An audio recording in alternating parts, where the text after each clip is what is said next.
Emangnya kalau jadi anggota DPR atau DPRD itu gajinya itu segitu mengesankannya kah sampai orang pada pengen menjadi anggota DPR? Kita menyertakan masyarakat untuk mengambil bagian dalam melakukan sebuah perubahan. Jadi udah lebih dari puluhan tahun saya berada di dunia politik gitu. Ya saya jalanin aja gitu.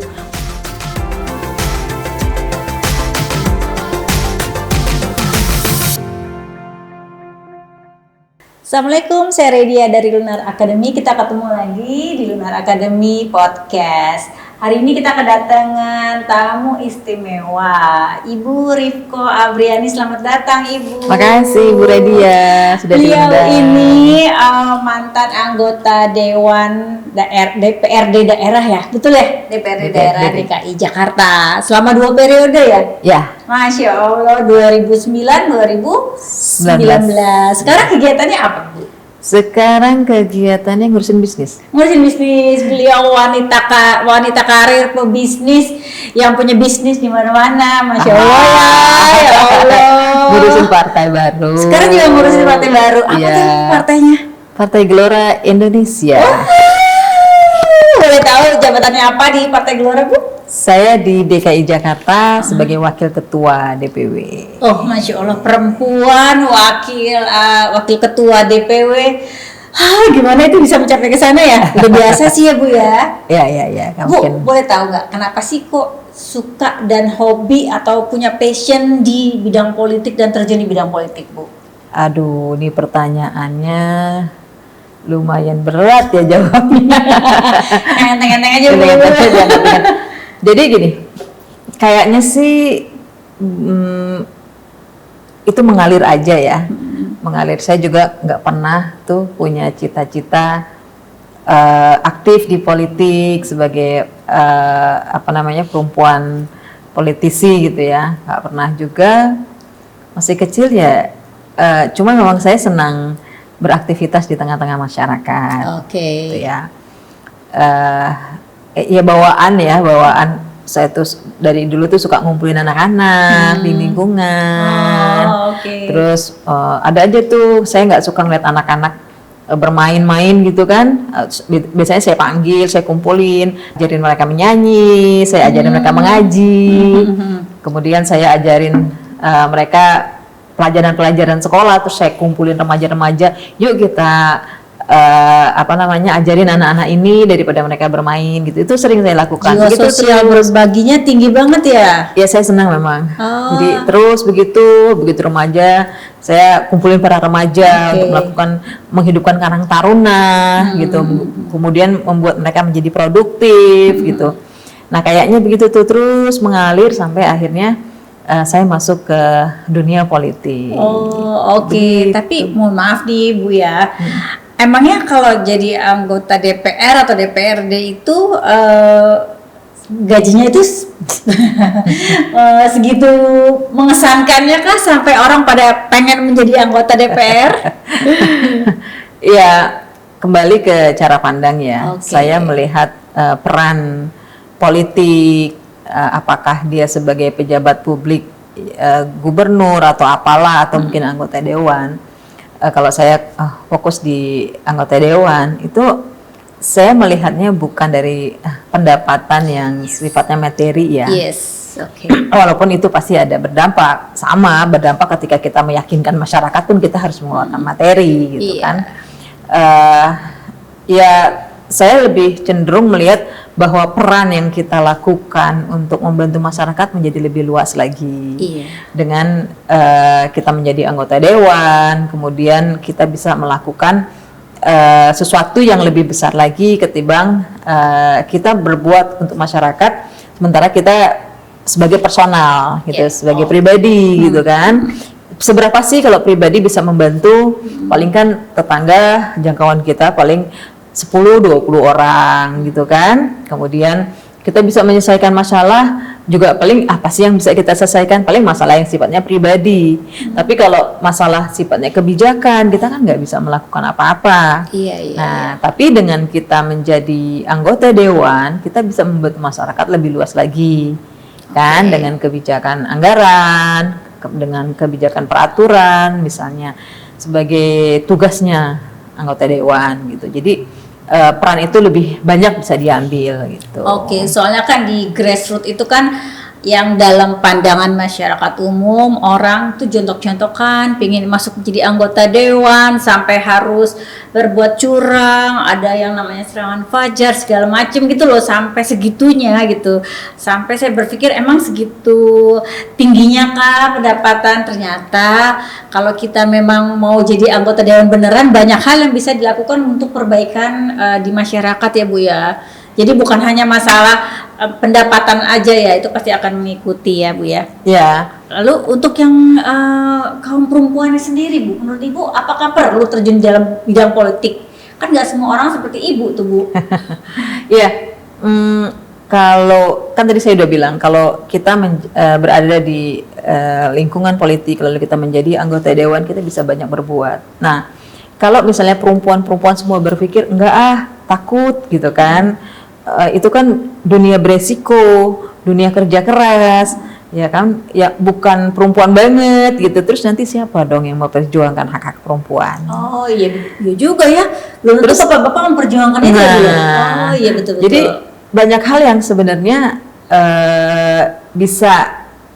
bisa dimainkan, diperankan oleh perempuan ketika dia berada di ranah politik. Misalnya tentang peran rumah tangga, ketertindasan perempuan, hak-hak anak, hak-hak keluarga, bahkan kadang-kadang untuk hal yang terkait dengan kesejahteraan masyarakat, kesehatan, sosial, perempuan itu kan lebih bisa menyelami gitu, dan dia biasanya cenderung lebih detail gitu kan. Jadi ya memang harus ada perempuan-perempuan yang punya keberanian, punya kekuatan, punya kesiapan untuk mengambil peran itu supaya para perempuan juga haknya bisa tertolong.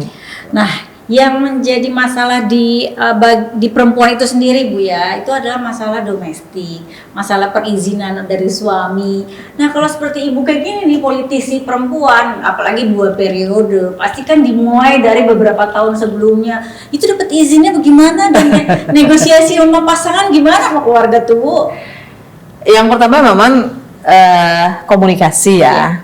Jadi memang tadi saya bilang kalau pekerjaan politik kan kerjaan berisiko, kita harus banyak keluar, kita harus banyak berkomunikasi dengan masyarakat, kita harus banyak meyakinkan masyarakat gitu. Nah, kita harus menyelesaikan persoalan-persoalan internal dulu, domestik dulu, karena kan biar bagaimanapun fitrahnya perempuan itu di rumah tangga. Nah, ya ini masing-masing keluarga mungkin punya cara ya, bagaimana dia membangun komunikasi.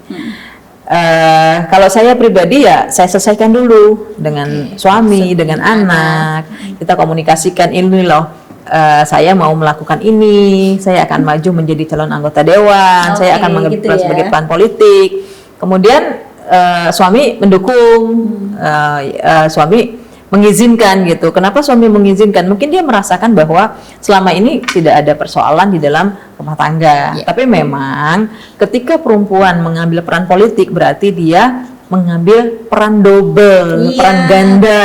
Betul. Karena jangan sampai dia mengambil peran politik tapi peran domestik dia berantakan. Oh iya, itu dia. Kan ini contoh yang nggak baik di tengah-tengah masyarakat.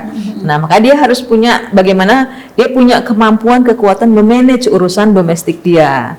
Clear di situ, baru dia mengambil peran berikutnya. Karena kan ya kita tetap harus mengedepankan fitrah kita sebagai seorang perempuan. Jadi kan ketika kita komunikasi pasti juga keluarga mendukung kan, anak mendukung, suami mendukung, keluarga semuanya mendukung. Jadi peran-peran berat kita di luar itu jadi terasa lebih ringan. Iya, Nah Bu, kalau misalnya ada perempuan-perempuan yang berminat itu untuk terjun di bidang politik, apakah ada sekolahnya Bu? Apa ada yang ngajarin? Dulu Ibu ada nggak yang ngajarin? Mungkin ada kali ya, pelatihan bagaimana menjadi juru bicara dan mungkin ada ya secara formal.